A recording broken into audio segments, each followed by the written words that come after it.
le 20 août. Cette douleur. Hussein Ahmed, il doit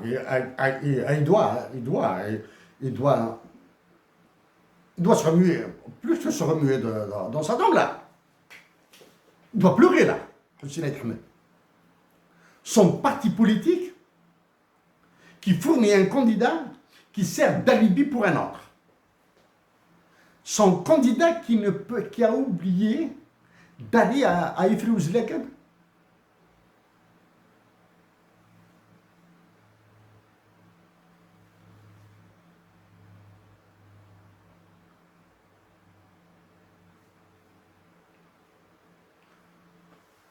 Hussein, bon.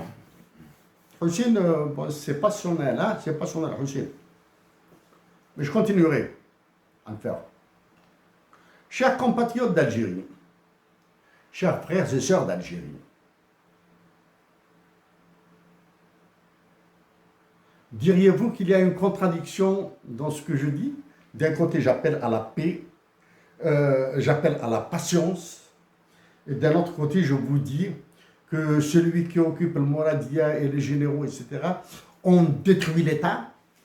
Ça, je l'ai dit depuis 2015. Ok? Il n'y a pas de contradiction. Il n'y a aucune contradiction.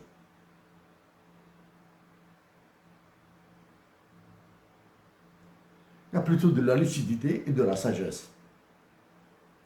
Si les mots lucidité et sagesse vous dérangent, essayez de réfléchir un tout petit peu, vous allez comprendre. Ok? Chers compatriotes d'Algérie, il faut trouver les moyens, les intelligences, pour contourner la répression, l'oppression, l'absence d'information, l'absence totale de l'information. C'est que vous n'êtes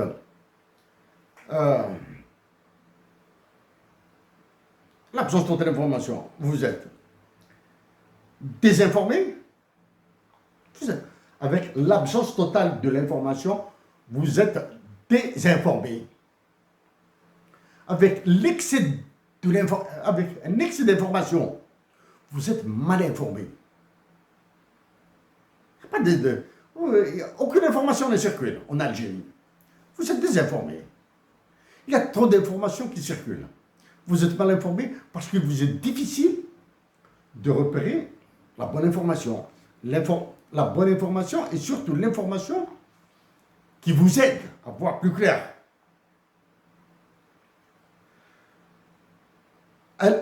En 2015, j'avais traité de la dévaluation du dinar, etc., des impacts. En 2015. En 2014, j'ai traité de l'économie d'une langue et il fallait être assez fou pour le faire et je l'ai fait. De ta manière. En 2015, j'ai parlé des ravages de la dévaluation du dinar. Ainsi, faites un petit peu une synthèse de tout ça et vous allez trouver, en plus de ce que j'ai l'intention de faire avec vous, si je suis élu président de la République, vous comprendrez un petit peu pourquoi j'appelle à cette résistance. J'appelle à cette patience. Avez-vous entendu parler du FMI et de la Banque mondiale depuis au moins 2 mois, au moins 1 mois et demi? Non, parce qu'ils m'ont envoyé le résident permanent, ils l'ont allumé. Ils ont allumé le résident permanent de la Banque mondiale pour réagir à mes propos. Je lui ai répondu et il a disparu de la circulation. Et je lui ferai la peau ce mec-là. La peau universitaire, hein? Bien sûr. Oui, les économistes de la Banque mondiale et du FMI me connaissent mon nom, ont reçu mes lettres, etc., etc. Mais ils préfèrent traiter avec prétendu gouvernement. Je profite. Bon, du moins, c'est un rappel. À celui qui a écrit la lettre, du moins, le communiqué publié par l'APS contre la Banque mondiale en 2022. La présidente de la République.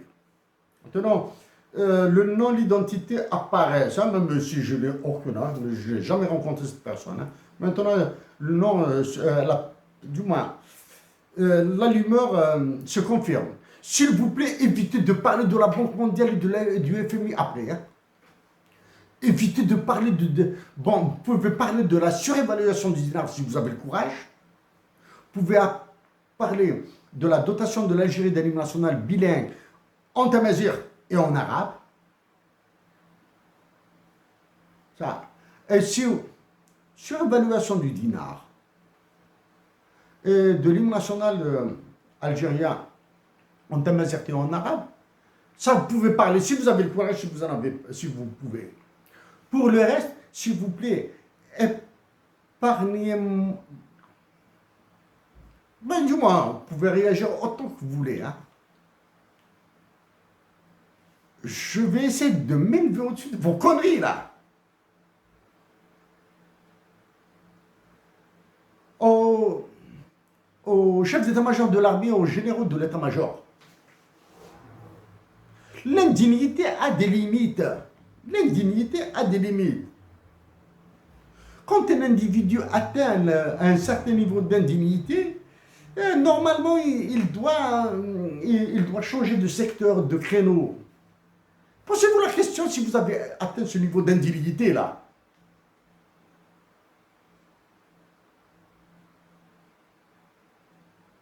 Ce que avez-vous oublié, c'est en 2019.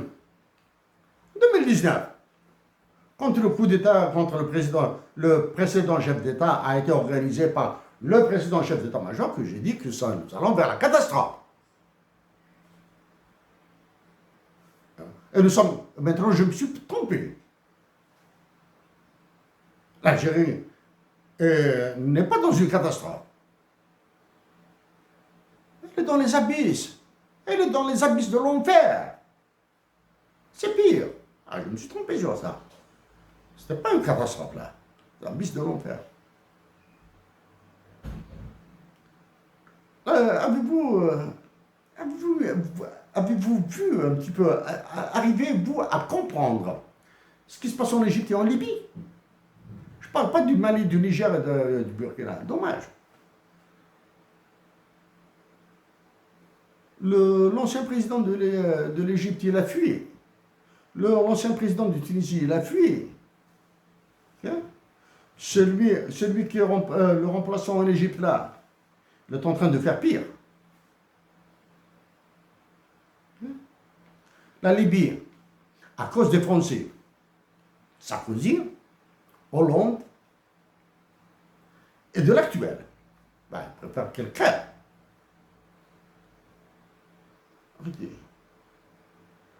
La migration internationale, j'en ai parlé, et je suis fatigué de ce sujet.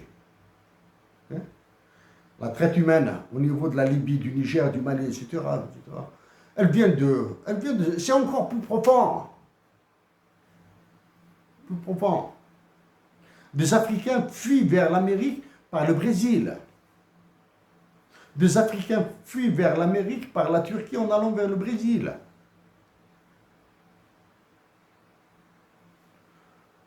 La migration est utilisée actuellement comme une arme.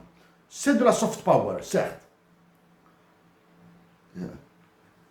Qu'avez-vous fait de l'argent qui vous a été donné par l'Union européenne dans le sujet de la migration? Je vous rappelle qu'à travers la Déclaration universelle des droits de l'homme, tout citoyen, tout individu a le droit de s'établir là où il veut. Là où il veut, si sa vie est menacée là où il est, sa vie est menacée. C'est sa nourriture menacée. C'est les conditions d'expression de ses droits sont menacées. Il a le droit. Ça, c'est la Déclaration universelle des droits de l'homme. Il a le droit de s'établir là où il veut. Okay. Arrêtez votre chef d'État au président du Sénégal, hein, président du Sénégal, aux dirigeants du Mali, du Niger et du Burkina Faso et du Tchad. C'est la calamité. Hein. Je mets de côté les dirigeants algériens. Emmanuel Macron vous prend pour des bébés. Pas des bébés, pour des attardés. Voilà. Je suis poussé à utiliser ces mots. Il n'y a aucun problème, je m'excuserai si je vous rencontre les yeux dans les yeux. Il faut utiliser ces termes. Des attardés mentaux. Salutations respectueuses, mes chers compatriotes d'Algérie, mes chers frères et sœurs, du Mali, du Niger, de Libye, du Tchad, du Maroc, du Sahara occidental, du Tunisie, tous. Vous êtes mes frères et nous devons rester des frères. Merci à vous tous.